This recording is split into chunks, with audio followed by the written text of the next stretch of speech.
To another Facebook and YouTube Live. This is our second of the year. We do this every 2 weeks on a Thursday evening, and it's great to be with you today. You know, I'm coming to you from the Twin Cities here in Minnesota, and it has been unseasonably cold. It got barely above zero today with about a 20-degree wind chill below zero. So if you're in a warmer climate, you're blessed.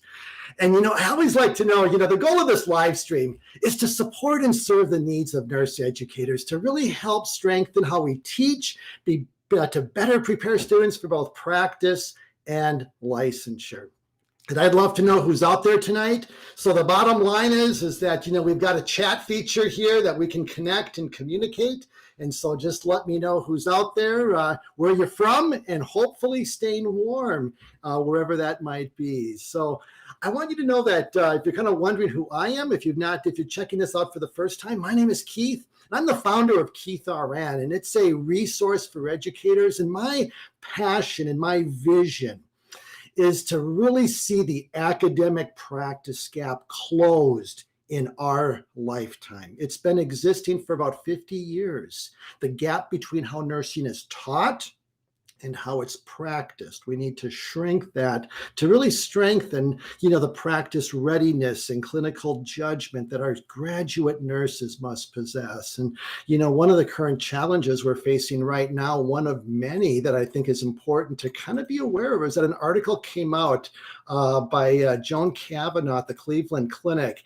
And it basically was titled A Crisis in Competency, a Defining Moment in Nursing Education. It's a must read for every educator. So my goal with this live stream too is to educate and inform educators with just some of these things that are out there that we need to be aware of. And only about, according to the study that Joan Kavanaugh did just published last year, less than 10% of new graduate nurses possess the entry-level competence of clinical judgment skills, being able to notice a problem, interpret it correctly, and then respond as, with interventions. And so, there's numerous things that are influencing this, the pandemic, but it's something that we need to really be aware of and do everything we can as educators to strengthen and improve the practice readiness of our students. And so, if you're checking this out and like to know, I've been doing this for almost 2 years now. I've got this session tonight is going to be recorded, and it lives on my YouTube channel, Think Like a Nurse. And I want you to know that this link today, after we're completed, we'll go for about 40, 45 minutes, and we'll be talking about professional identity in nursing. And I'll be expounding upon that in just a few minutes. But if you found this helpful, you have the opportunity to simply go to the YouTube channel, Think Like a Nurse, and be able to, you could subscribe and kind of stay in the loop. I've got numerous resources on my channel, videos for educator students, as well as the past Facebook Lives that have been present here. And last time, 2 weeks ago, we talked about developing and talked about the connection between Tanner's model of clinical judgment and the importance of caring, and how we need to integrate caring in our curriculum, emphasize caring behaviors to help our students. Because what Tanner identified in her framework and her model of clinical judgment, really simple, that the more that a nurse cares and is engaged in the patient, it filters. It's like a lens that filters how the data is interpreted. And so when a nurse has a higher disposition to caring, compassion, empathy, engagement, those soft skills are really the hard skills of clinical judgment. They also comprise our professional identity. And we'll be talking about kind of, going deeper with professional identity and what that looks like. And so just wanted you to kind of know that what you missed last time. And if you wanted to check that out, again, the YouTube channel is there. So let's talk briefly. I've got on professional identity and kind of my journey with professional identity, and kind of as a nurse in practice for 36 years at the bedside, never left the bedside, even as a nurse educator. Had a Baylor weekend position, so I kind of kept my finger on the pulse of practice. But when we look at professional identity, what is it? And the essence of it, and we'll be going deeper with this, that our students must embody, is that it's not something that you do, it's who you are. It's who you am.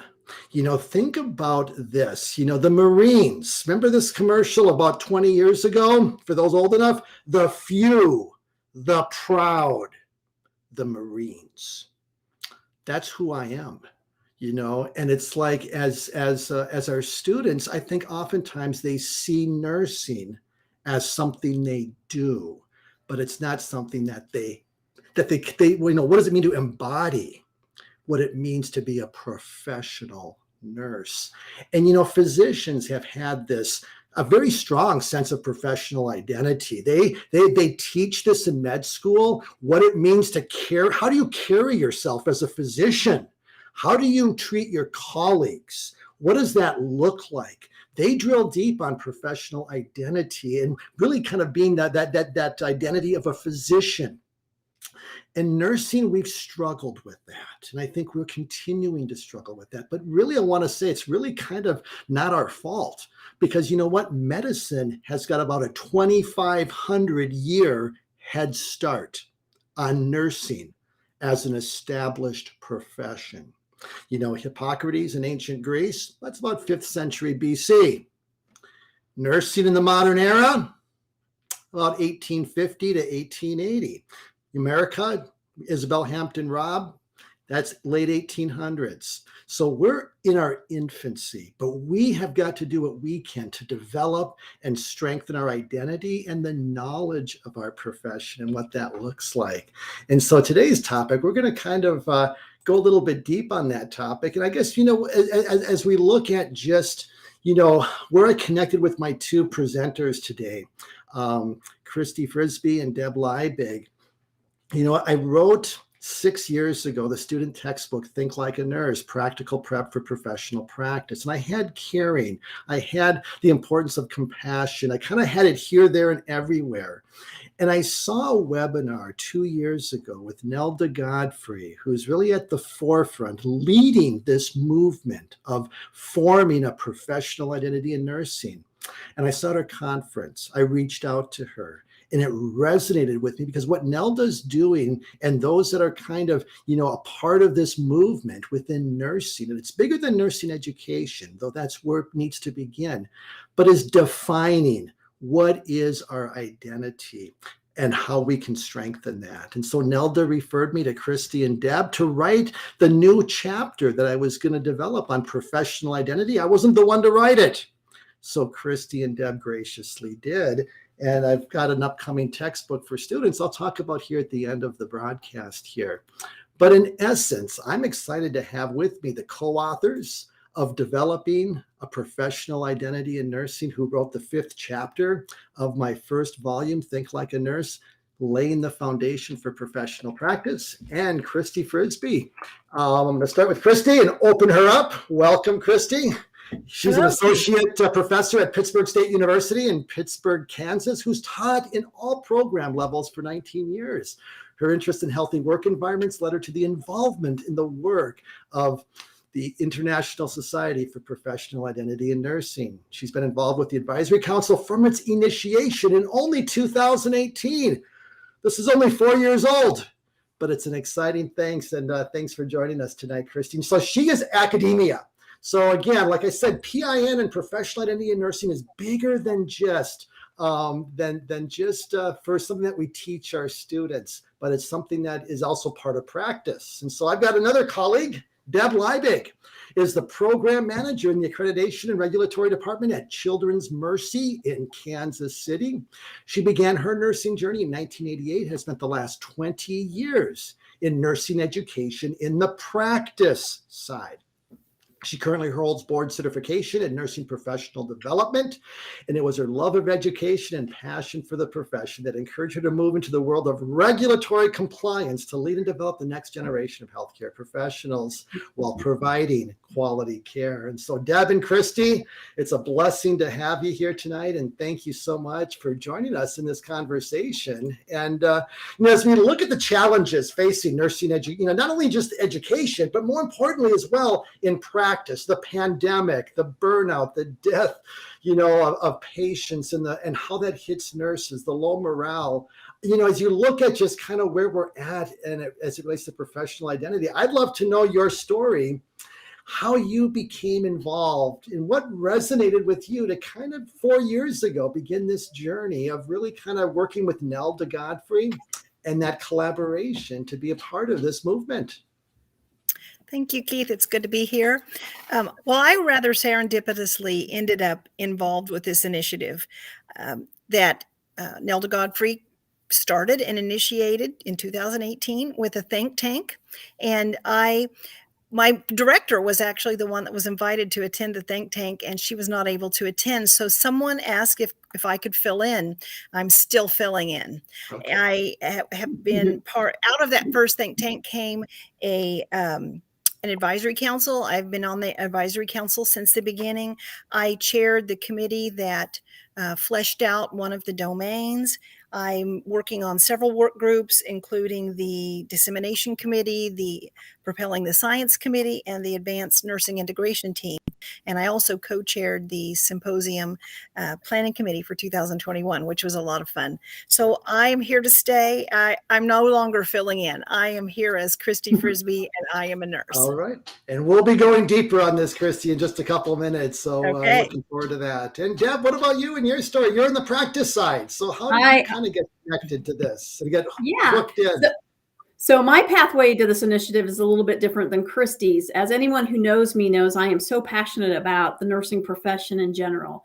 But my journey started when one of the members of the advisory council actually reached out to me due to the work that I was doing for the Association of Nursing Professional Development, known as ANPD, in which I did a lot of committee work, task force appointment, presentations, publications, those type of things. As I learned more about the work that was being done by ISPIN, it intrigued me and I wanted to know more.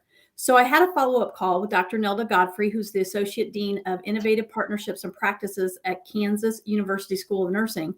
And based on that discussion, I agreed to join the advisory council. And boy, did that take off. Since that initial call, not only have I remained on the advisory board, but I've also stepped into the role as the secretary for the executive board.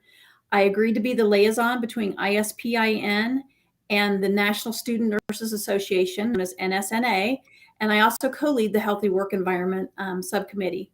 The magnitude of the work being done and the amazing group of nurses we work beside for this initiative is what really truly fuels me. And my focus and emphasis that I feel is the most important part of professional identity formation is developing that concrete connection between academia and practice. Excellent. Which we need to strengthen. Yes. And maintain. Absolutely. Yes.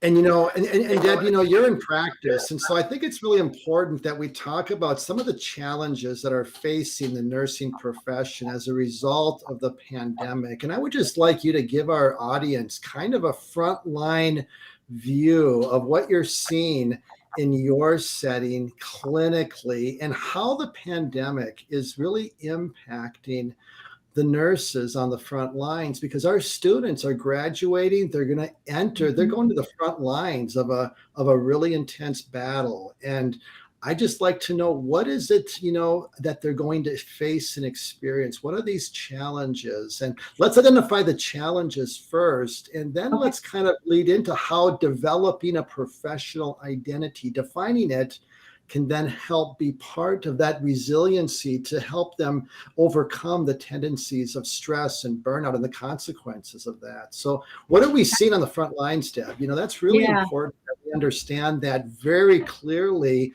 for those of us that are not, on the front lines in practice with the pandemic. What are you seeing? Yeah. So I will tell you, we are in a vortex in the nursing profession right now that can either make us or break us. I want to be very clear with that. Nurses provide unique benefits to patients and their families that no other healthcare provider does. And that is certainly being challenged as a direct result of this pandemic. Staffing and retention is really the first challenge that I would like to discuss. And organizations have to be creative. We have to determine ways to sustain that quality and safe care for patients. Many of these organizations right now are struggling just to keep their beds open. Not that we don't have beds available, we don't have staff available to care for the patients in those beds. So this is leading to us limiting or shutting down rooms or beds that are so essential right now during the pandemic. The next challenge that we also see is agency and travel nurses for staffing. This is creating an added financial and satisfaction burden to our profession, as well as the healthcare systems. Nurses are leaving in droves from their organizations to move into agency and travel nursing because there's lots of incentives and pay, which only magnifies the staffing issue that we're feeling at the front line right now. Exhaustion and burnout are unprecedented during this pandemic across all levels. That goes all the way from our student nurses to our faculty, to our frontline leaders, to our advanced practice providers, all the way up to our executive leadership. Picking up extra shifts or working over on scheduled shift adds to this, and nurses work tirelessly to support those organizations. But in some cases, overtime is now being made mandatory, and time off for vacations are being canceled or not approved. So they're not having the ability to regenerate themselves. And then I think one of the biggest ones is moral distress, because nurses are really calling into question why they do what they do. There's a feeling of being powerless and hopeless in some cases due to organizational constraints of the pandemic. Many also feel that putting their patients in isolation has created a huge disconnect for their patients and families, which lead to mental well-being issues for everyone that's involved. I know there are lots and lots of challenges out there right now, but these are the ones that really are resonating from the front line right now during this pandemic. Mm-hmm. And, I'd like, anyone in the audience to also share, in the chat as we're discussing this, if you have specific questions or anything that you'd like to add, this is really our goal, is to make this dialogue as much as possible. So feel free to throw any comments out that we all can kind of, to kind of participate and kind of grab that together. One thing that we haven't done that we need to do right now, we need to define professional identity. We can talk about it, but you know what? Unless you define it, it means 101 things to 101 different people. So I'll let whoever wants to kind of basically, let's define very clearly what is a professional identity in nursing. And then basically, and let's go from there, because that is really the key, the foundation, and what that looks like. So I'll let whoever wants to take that question. We had that somewhere in our notes, but it wasn't quite there in that spot. So I'm looking real quickly to see if I can find it. So it is a sense of ourself. I want to get it right. I don't want to. Yeah, absolutely. The definition matters, Kristi. Yes, it does. Absolutely. And we have one, because I've read it numerous times. Yes. It is a sense of oneself in relationship with others that is influenced by characteristics, norms, and values of the nursing discipline, resulting in an individual thinking, acting, and feeling like a nurse. Okay. And that is a definition by Godfrey and Young in 2020. So it's not just think like a nurse. It's not, there's more to being a nurse than clinical judgment. Yes. Is that possible? Yes. It is. It is. It absolutely is. And, Tanner, I would add to that, Kristi, that Chris Tanner's model of clinical judgment also made it clear, in addition to thinking, feeling, and acting like a nurse, part of that acting is caring like a nurse. And so really they all kind of align. And when we look at it, so, when we talk about the norms, Kristi, this is where we need to kind of get a sense, as far as just like how professions like medicine have norms of behavior, of ethics. Let's kind of identify, let's deconstruct that definition into those four pillars, and let's just kind of go and let's really make that very visible, and then identify how these pillars and these principles of professional identity, these four, how can these then basically strengthen resilience and to really address a profession in crisis. That's really what I want to get to tonight. So let's kind of identify these pillars, these principles that are the norms of nursing, but then how can we maybe, teach it and then incorporate that into a nurse's practice in a practical way. So we're going to jump ahead just a little bit, just to kind of define this first, and then we'll kind of go from there and just let this unfold. So let's talk about the pillars, and let's these principles that really undergird our identity as nurses that we want to really instill, not only in our students, but also in our nurses in the practice setting. So if we're practice-based educators, our nurses in practice also need to embody this. This is not just something that we're teaching. It has to be lived out once we're in practice as well. So go ahead. Well, out of that first think tank, I want to back up a little bit. Okay. In 2018, when we had the first think tank, it was an iterative process where this was developed. It was incredible to be in that room of minds, just throwing out terms and concepts of what it means to be a nurse. And then we worked for 2 days to coalesce that into 4 domains or pillars or signposts, as Nelda likes to call them. And then in 2019, when we returned after a year of working groups fleshing out those 4 domains, we did a little bit more polishing on them. And the results of the 2019 think tank are what you see in the literature now and what we're going to present tonight. The first domain is values and ethics.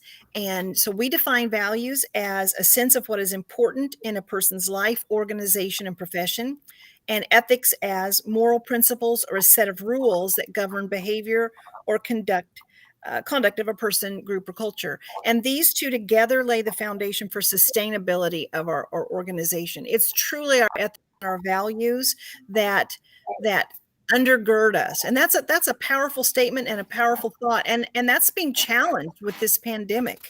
But we will overcome, and we will carry forward stronger than ever. So I have a little example of this domain. Last year, I teach an RN to BSN course, and I had an assignment in there asking the students to give an example from their practice of one of the 4 domains. And one of my students, who is an ER nurse, selected this domain to tell the story about. Early in the pandemic, she was working the ER, and a middle-aged man, 30s, maybe 40s, was brought in. And of course, at that time, patients were going in alone. The family was not even in the waiting room. They were outside looking through the windows. And it became very quickly apparent to her that this man was not going to survive to even get from the emergency room to the ICU. And so she began she was adamant that this man should not die alone. And so she became advocating with the physician, the other nurses in the unit, the director, worked her way up the line, did not give up. And was able to get permission for the wife to be in there and share some last words with her husband and be with him as he passed. And as a result of that, the policy of the whole organization changed because they saw the power of the loved one's presence at the bedside. And that's just a phenomenal example of that pillar. So values and ethics, number 1. I'll just interrupt briefly. In the chapter that you wrote in the book, Kristi, I don't know if you know this, but I just happen to have the advanced copy straight from the press. It came out, I just got it this week. It's not published in full. I got 1 copy. But you wrote that the definition of values and ethics is practicing with integrity, respecting the dignity of all people. And so I think we need to kind of break it down and make it clear that what you did in that example, which is beautiful, what the nurse did, is a great example of that underlying value of practicing with integrity, respecting the dignity of all people. And just a great illustration. So thank you for sharing that and bringing that to life. The second domain is knowledge, and you are very familiar with this domain. I like knowledge. Yes. We have to know in order to think like a nurse. That's kind of the 1-2 punch. And we define that as awareness, analysis, and application of information derived from multiple disciplines, experiences, critical reflection, and scientific discovery. And as we were preparing for this, one of the things that I kept reflecting on is, as nurse educators, we're very tuned into the knowledge aspect. And certainly now that next gen NCLEX is coming, we are working hard to prepare our students for that exam. And most importantly, for practice, teaching and using clinical judgment models has become the new norm if it wasn't before. And, but if, in nursing practice, I think if any one of these 4 pillars has been a source of frustration, it may be this one, because I think that nurses, but also other healthcare professionals, have seen themselves applying knowledge, and oftentimes I'm one of these that I see a problem, I want to apply my expertise to it, and I want to see it resolved. And we have not been able to do that with this pandemic. COVID has defied us and not played by those rules. And so the rules seem to keep changing with it. And it's very discouraging and defeating when we can't apply our knowledge like we would like to be and be able to see the positive outcomes that we want for our patients and their families. But that's a time when these other domains can sustain us. I think as nurse educators, we don't expect our students to come to us with that foundational knowledge yet. We expect to present it to them over the course of their time in our programs. And we expect to release them out into the world of nursing with a very minimal basic proficiency. But on the other hand, it seems like, and you haven't heard the other two domains yet, but it seems like we somehow expect students to come to us with the other three domains already polished and prepared. We expect them to have values and ethics without us needing to lead them along the way to develop that ability to practice ethically. And just a little throwing out Deb's part, what she's going to talk about, leadership and professional comportment. We expect students to act professionally from the very beginning of our program. And yet we really need to look at these three other domains and treat them like we do knowledge and expect us to have a blank slate from the beginning in all four areas and work to develop that across the program and release minimally proficient graduate nurses in all four domains. You kind of touched upon something, Kristi, that I've been aware of, is that when you look at the early infancy of our profession, probably because we were new, they had entire textbooks. And I was looking for it behind me, and I can't find, oh, here it is right here. This is a classic. Nursing, I got to get into the right spot here. Nursing Ethics by a no-name educator called Isabel Hampton Robb, founder of the ANA, AJN, and what came to be the NLN, 1900. But what I want you to see, this is an entire book, a textbook for nurses in the beginning of our profession. They had a textbook of nursing ethics. I don't see this anymore, Kristi. Where is this? Even if there are, and I'm not saying there aren't any textbooks on nursing. I think we do. I think we do have nursing ethics texts, especially at the second level. Right. We don't have courses that teach it. With the additive curriculum, we squeeze it in to another existing course and maybe sometimes play a little lip service to it. I'm not saying that for everyone, and I'm sure some of our listeners could detract from that. But when we talk about the fact that clinical judgment is so important to know, and that's what they're going to be tested on NCLEX, it's very tempting to pair out those things that are part of these other pillars and focus on that knowledge domain. Yes, no, I totally agree. Deb, do you have anything you'd like to add to that? No, I think you guys have hit it. I think it's so important that our listeners really understand the interconnectedness of each of these pillars.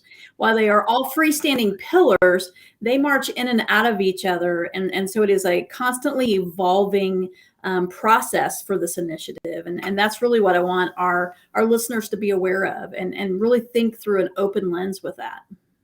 Yeah, and what you were saying, Kristi and Deb, as well, is just kind of like that integration, that like ethics, for example, and just as we scaffold the curriculum from simple to complex, but it's always there. We're always teaching knowledge. It's at just different levels. Mm-hmm. Right. When we look at values and ethics, that's a great example. That tends to be compartmentalized in nursing education. I'd like to just get some feedback from those that are attending. What is it how is your program using and doing this? But in essence, we need to scaffold and integrate the ethical and the values throughout the curriculum, and not just make it a compartmentalized section here in the course, which it tends to be, I think. Right. And keep in mind that the teaching doesn't stop once you get out of school. It continues as you segue into the practice environment. So it's how do you connect that from academia over to practice so it's a continuous loop? Instead of starting all over, how do we take the things that we're teaching in school and really elaborate on those and build those skill sets? Mm-hmm. Excellent. All right. What's the third pillar? Okay, the third pillar, which is a very important part of this framework, is nurse as leader. In fact, we recently just changed the name of this pillar from leadership to nurse as leader. This pillar really requires each person to inspire themselves and others to transform a shared vision into reality, keeping in mind that being able to lead is not a skill. Or, I'm sorry, it is a skill. It's not a role. I messed that up totally. It's not a role. It's a skill set. So it's a skill set that everybody has. And during this pandemic, we have really witnessed or heard of many moments where nurses have stepped up to lead during this pandemic, both in academia as well as in practice. I personally have witnessed formal leaders at the department level all the way up to executives stepping in at the bedside to assist with taking care of patients to fill staffing gaps. Likewise, I've witnessed staff nurses stepping into informal leadership roles to help manage patient care during these times of crisis, leaning heavily on their ability to influence those around them without having that positional authority, which is huge. This has really emboldened our nurses to be catalysts and advocates for change. This is really our time to shine. Nurses at the bedside are the heroes during this pandemic, and they make me proud every single day to be in this profession. No, so true. And, the question is, though, what we struggle with, though, is that we disempower ourselves. Agreed. We see ourselves kind of under a patriarchal system, and we're just kind of like, woe is me. And it's I'm just a nurse. Right. So the question is, how can we basically empower our students and our nurses in practice to really embrace that role and to live it out? Because we almost shoot ourselves in the foot with some of our mindsets that we need to really, how do we encourage that and have a healthy sense of empowerment as nurses? How can, so that when we see the struggles in the pandemic, that we don't just kind of, how can we lead initiatives to improve processes and not just accept the status quo? What are your thoughts on that? I think as nurse educators, our first and foremost responsibility is lead by example. So it's so important for all of us to understand these pillars, which we haven't even gotten to the fourth one yet, and to model them in our own practice as nurse educators. I see that in the leaders and organizations around me. I see them stepping up and modeling these pillars, even if they don't know them formally, they're informally modeling them. Today, I had an executive nurse from an area organization, the top ranking nurse in a fairly large size organization, come and speak to my class. And she said, some of you might think it's a bad time to be going into nursing, but I say it's a good time to go into nursing. This is who we are. This is what we do. We take care of people, and we'll do it. And that just, to me, that summed it up well, that she was infusing through her positivity and her encouragement to those students that, yes, they could do it. Yes, they could get out there. And on my team, this is who we are.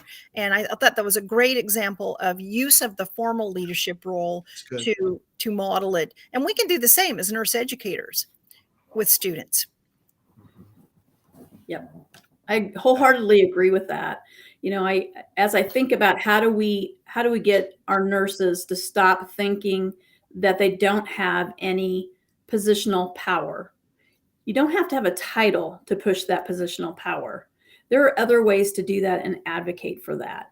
And we need organizational leadership to partner up with those frontline staff to really develop a healthy work environment. How can we get the work done that we want done, but do it without sacrificing any of these pillars that we're touching upon? How do we move that forward? And I think that is constantly evolving. I think some organizations do it better than others.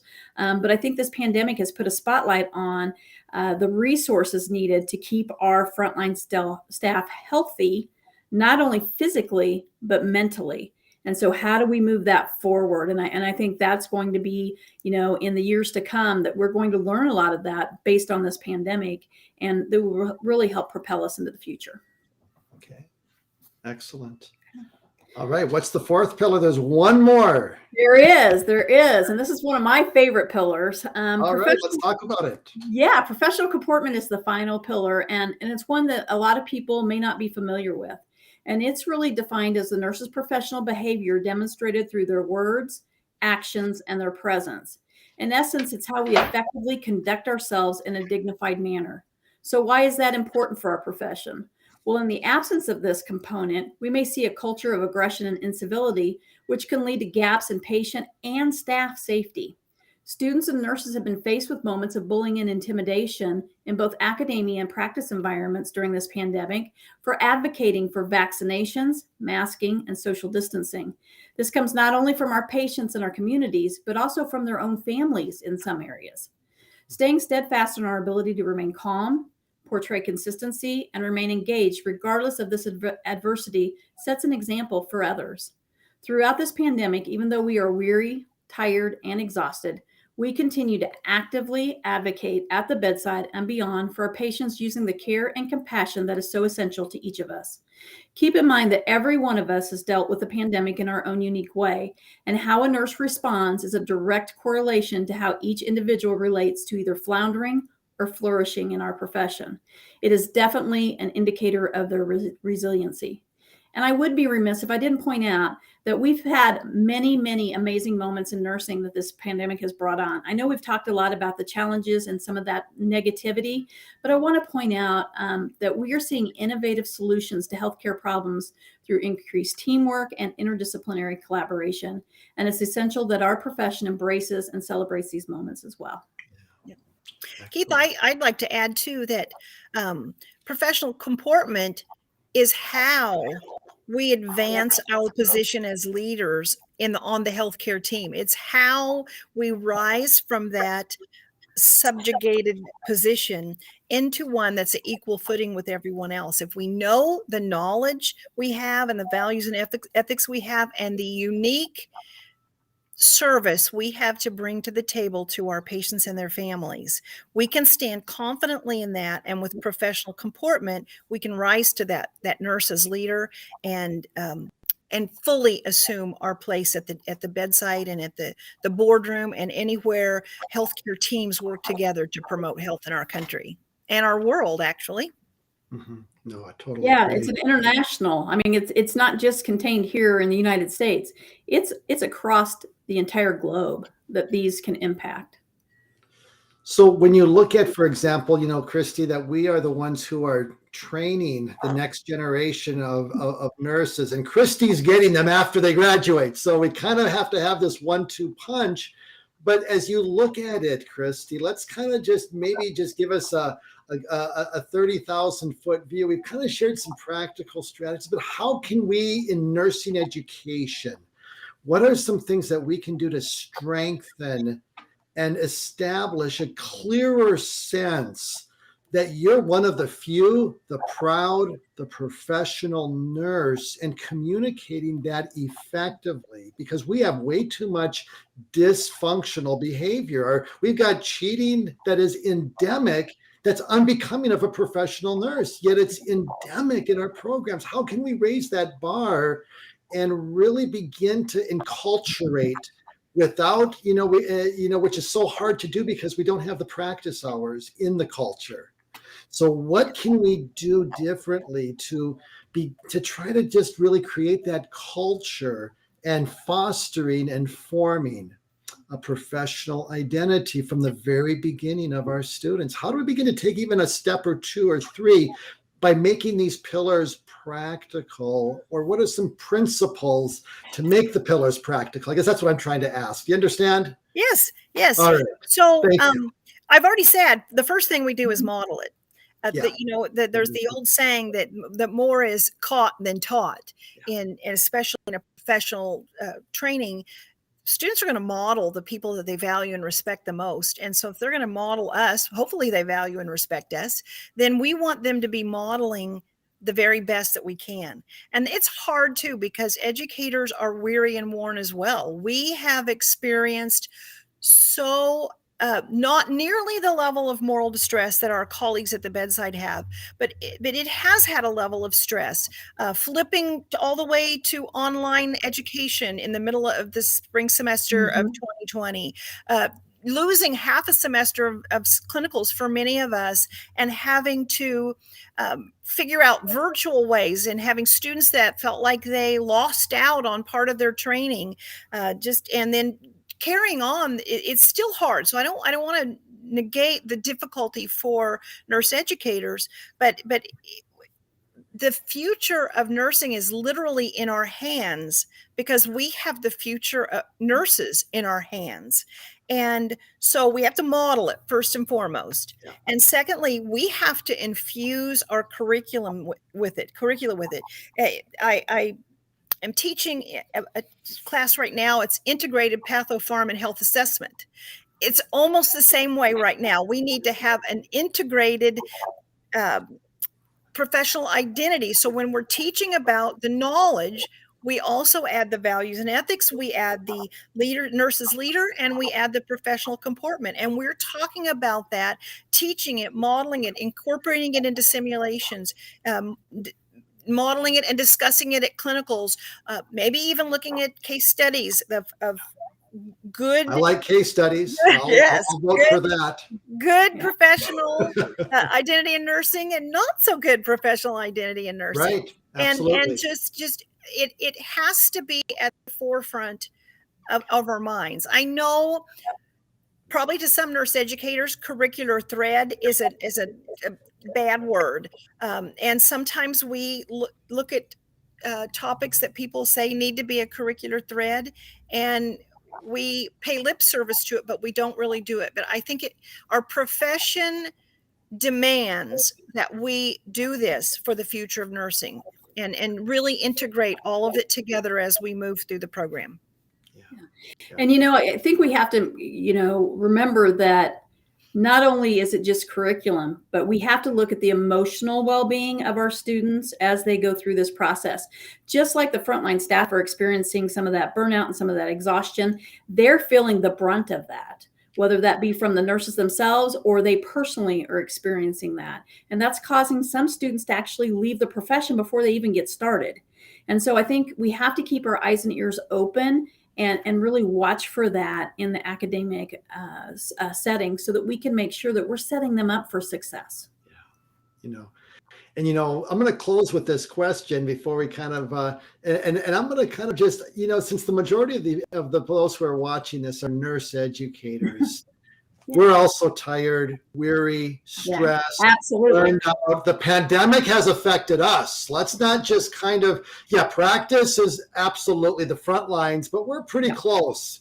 And, we've had to do some things that have been extremely challenging. And so when you look at, let's just spin professional identity in nursing to nurse educators. Let's kind of, we look at these principles. How can having a healthy sense of our professional identity as educators, as nurse educators, help us to increase our resilience?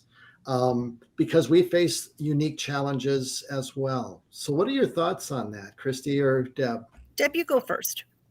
Yeah. So, we have a huge educator group, within the practice environment as well. They are stepping up to the plate and doing things that don't really fall within their realm, but they're stepping in because they know that they have to help and be supportive for that. I think people have to think about, how do we move ourselves in the right direction with the least amount of resistance and get the points across that we need to? In the practice environment, the education piece is a little bit different, because we're bullet point kind of people. Give us the information that we need. We don't have time for fluff. We've got to move forward. That's just the reality of where it is within the practice environment. So there's not a lot of time to do those extra little pieces that you want to do to make it fun and engaging and those type of things, because we are, in the middle of this pandemic and in a pretty significant surge right now. So I think that those are some of the things that I think about when our instructors, our educators, and what they're facing, both at that decentralized and centralized level throughout our organizations. Okay. What about you, Kristi? How can we increase the resiliency of us educators? Self-care and each other care. That's my term. It's not a very good one, but we have to, and we can be, our world right now is in the midst of a very divisive climate. And the stress and chaos that this pandemic has brought can lead to that. And we must determine that we will not allow that to infiltrate our staff, our faculty groups, and that we will commit to respectfully supporting and encouraging and lifting up one another, and not waiting for a leader to come in and do it, not waiting for anyone else to recognize, but just we take care of each other, we take care of ourselves, and we encourage each other. Don't give up. Keep on moving. Literally, as I said before, the future is in our hands. And I see a great question over here from Judith Sherman. And I love this question, and I love the spirit behind this question.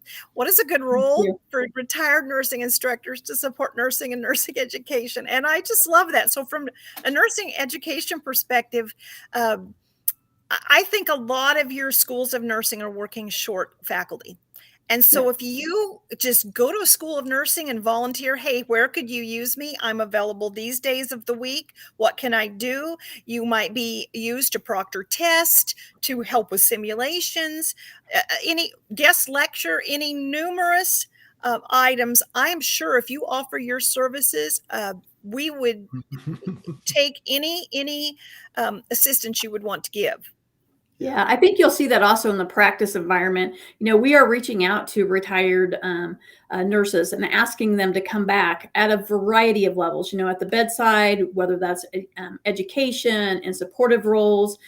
We definitely have that option available. So, if you're interested and want to put your foot back in that practice arena, at whatever level you choose to, there's those opportunities that are available. And they're being very creative with some of the jobs that they're coming up with. But we welcome any and all nurses to really rally during this pandemic and step in or lean in where they can. And if you have any questions, this is the time to ask them. I just, the chat is always open, but it's like we're going to be wrapping it up here in just a couple minutes here. And so I just will wait for some questions to come through. But what I want you to know that if you'd like to learn more about professional identity and just this topic of professional identity in nursing, how we can foster it, encourage it in both the academic and practice settings. The very first is the main website of the University of Kansas, and they've got some incredible resources and some links to get you started. The second one I'm popping in the chat is that Nelda's done some Sigma webinars that are free. I don't know if they have contact hours, but it's great content. And so again, I encourage you to just access those links in the chat, and you can just put them in your browser and save them, and just click them and save them. Watch them another day. But those are some resources there for you. And so I've got some questions coming in here. Judy says, thank you. Kind of feel that would be good ways to go. So Judy, we encourage you, I hope, to just kind of walk that path. Tolan's got a question here, and just kind of, I'll let you read that. Been a registered nurse for 5 years and joined an ICU to upskill, help out with COVID. Just want to say thanks from Australia for these discussions. So we've got someone from the land down under this is the power of the internet, guys. It's a blessing. It's a beautiful thing that we can literally, kind of have an impact, a global impact, by just getting the information out there. So, wow. Thank you so much. And Amy, thank you for your kind words. And, I know I don't know if our paths have crossed. I was at the conference last week. And just want to thank you all for joining me. In closing, what I would like to share is that one of my passions has really been to foster this professional identity in nursing. And Kristi and Deb, this is the book that, again, is coming out in about April. But I'm taking pre-orders in February, not yet, but I want to give you a free excerpt. And I got some information on this website, just an informational site. But what I've developed is kind of a unique series of 3 texts to help students develop this foundation of not only professional identity, but also clinical. The knowledge is volume 2 and the thinking skills of volume 3. But this volume 1, Kristi and Deb wrote the chapter called Developing. Let me get it right. I got to get this chapter right so I don't I get it just perfect. Developing your professional identity. It's 30 pages that they wrote with a lot of reflection questions, stories, pearls. It's written for students. And so this is a resource that I'm really excited to share with students. But Deb and Kristi, I'd like you to know, when you wrote this, what do you think that educators will find helpful in what you should? Again, you wrote it for students, but faculty will benefit from it. There's great information there, but you wrote it at a student's level. What do you think they'll find most helpful? Just share that in closing. I'd love to get your feedback. I think that what they will find most helpful is that it's written at a student level and not using all of the academic jargon that we tend to use. I also want to add, this is a little bit of an extra push that you didn't ask for, but the International Society for Professional Identity in Nursing also has work groups for undergraduate education, graduate education, and workplace, and we're developing toolkits that will have lesson plans, teaching strategies, assessment ideas, all packaged into one. So if you go to that website that Keith popped up there, you'll be able to find out when those are coming and how you can access them. So yes, I'm one of the educator work groups, and it's a great place to just connect, support, and contribute. Yes. We're contributing to something. We're building something that's kind of a new initiative, but a needed initiative in our profession. So I want to thank Nelda for her leadership. And I'm glad to follow and just go with that flow, because I know it's the right path to be. Many amazing colleagues in that society. I agree. Yeah. And we have an open invitation to anybody that wants to join in this initiative and this work with us. So it doesn't matter what walk of life you're in, what your job level is. We really open it up for anyone to join. So definitely reach out to us. We are more than happy to do that. I also want to take this opportunity to tell Keith, it has been really a privilege for both Kristi and I to be involved in the authoring in this book. Thank you. It's a great opportunity for us to identify the connections between education and practice in an effort to really close the gap to better prepare our next generation of nurses. And that goes for not only our students, but for our faculty and for our frontline staff. Yeah, thank you. And, I'll just kind of close with, and that's kind of why the title of the book is Laying the Foundation for Professional Practice. That's my passion, is to bring practice in every way, and so I've talked about caring, holistic care, the professional identity, as well as civility. And Cindy Clark and her work, she influenced me dramatically and has also contributed and reviewed that chapter. So that's a different discussion we'll have with Cindy next month. But I want to just close with this. Both Kristi and Deb wrote a blog, and it's on my website, Keith RN. I just posted it today, and it's just basically talking about the importance of how PIN and professional identity can really she just summarizes beautifully the things that were shared today. With the links are there as well, some additional insights and learning more. So I want you to know that blog was just posted today, so you can just go to that link and you can basically share that. And I'd love those that attended today. We need to be like leaven that leavens the lump. I want to close with that thought that we need to, those that have listened today, there's links, there's the blog. These are meant to be shared. These are meant to get out there, because we need to influence our profession and how it's taught, in beginning to really embrace, what that identity looks like, and embracing these pillars and how we can begin to curricular, integrate these. But we need help. We can't, I can have a vision, but I can't do it alone. I want to be a leader like Nelda. I want to lead our profession in some very needed ways. But you know what? We need people to follow. And, and I know every one of you are here for a reason, because you want to do this. And so I just want to encourage you to share what you have available here and be part of the needed change to strengthen and transform our profession improve practice readiness, which improves patient outcomes. And one day those patients may be us, because I'm getting older, my beard's graying. I'm going to be needing the best of nursing care, as will all of us someday. So let's do our part to better prepare our students and our nurses for both practice as well as licensure. And so I want to thank Kristi and Deb. It's been such a pleasure. You guys have been awesome to work with. You've embodied this, and just collaborating together. You guys have just been a blessing to work with. I want to thank you.